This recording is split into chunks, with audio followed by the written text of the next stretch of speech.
বিবেকানন্দ বানানটি ইংরেজিতে লেখার সময় আমরা ভি দিয়ে লিখি কেন? বিদ্যাসাগর বানানটিও আমরা যখন ইংরেজিতে লিখি ভি দিয়ে কেন শুরু করি? লক্ষ্য করুন আরও কয়েকটি শব্দ, দেব, বিজয়, এখানেও কিন্তু বয়ের বদলে আমরা ভি লিখছি, বিজয়ের বয়ের বদলে আমরা ভি লিখছি। বিদ্যাসাগর আগেই বলেছি বয়ের বদলে ভি লিখেছি, বিবেকানন্দে দেখুন দুটো ব রয়েছে, দুটো ভি লিখেছি। কেন এমন লিখি? এই প্রশ্নটির উত্তর জানার জন্য আলোচনাটি শুনতে পারেন। আর এই আলোচনার জন্য আমাদের বাংলা বর্ণমালার একটু সাহায্য নিতে হবে বন্ধুরা। দেখুন বাংলা বর্ণমালায় দুটি ব রয়েছে। একটি ব রয়েছে প ফ, এর ঠিক পরেই এই যে ব, এই বটিকে বলা হয় বর্গীয় ব। আরেকটি ব রয়েছে অন্তস্থ জ র ল, তার ঠিক পরেই এই ব, এই বটিকে বলা হয় অন্তস্থ ব। এই দুটি বকে আমার প্রয়োজন অনুসারে আমি একটু লিখে রাখলাম। এই হচ্ছে একটি ব, এটি হচ্ছে বর্গীয় ব, আর এই হচ্ছে আরেকটি ব, এটি হচ্ছে অন্তস্থ ব।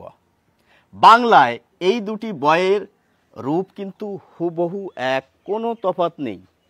মজার ব্যাপার, উচ্চারণেও তফাৎ নেই, দুটিরই কিন্তু উচ্চারণ হচ্ছে ব ব। ইংরেজিতে প্রকাশ করলে সেটা হয় বি।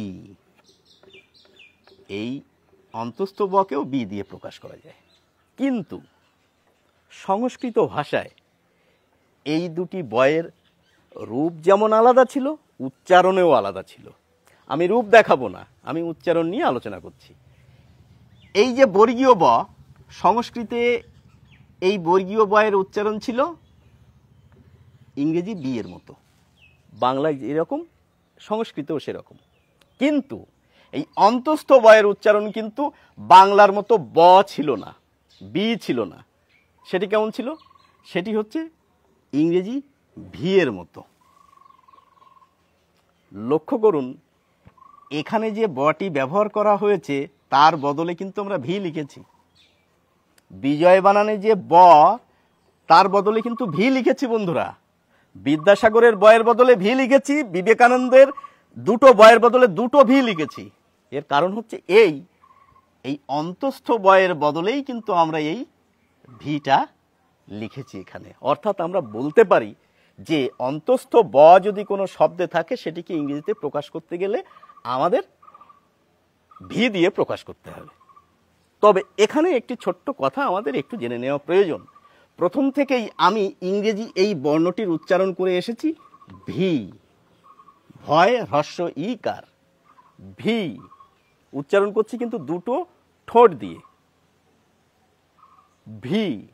কিন্তু এই বর্ণটির উচ্চারণ ভি নয়, ভি। কি করে বললাম? উপরের দাঁত এবং নিচের ঠোঁট, ভি। আসলে এই ধ্বনিটি আমাদের বাংলায় নেই, শুধু বাংলায় নয়, অসমিয়া এবং ওড়িয়া ভাষাতেও নেই। তাছাড়া ভারতীয় প্রায় অন্য সমস্ত ভাষায় কিন্তু এই ভি ধ্বনিটি বর্তমান। শুধু ভারতীয় নয়, পৃথিবীর বিভিন্ন ভাষায় কিন্তু এই ধ্বনিটিকে আপনারা পাবেন, যেটিকে বলার চেষ্টা করছি ভি। কিন্তু যেহেতু বাংলায় এই ধ্বনিটি নেই, সুতরাং বাংলা বর্ণমালায়ও এই ধ্বনিটিকে আর রাখা হয়নি বন্ধুরা। বর্তমানে কিন্তু এই বটিকে বর্ণমালার তালিকায় আপনারা আর পাবেন না। বর্তমানে এই প ফ ব, ওই বটি শুধু রাখা হয়েছে, এটি পুরনো তালিকা।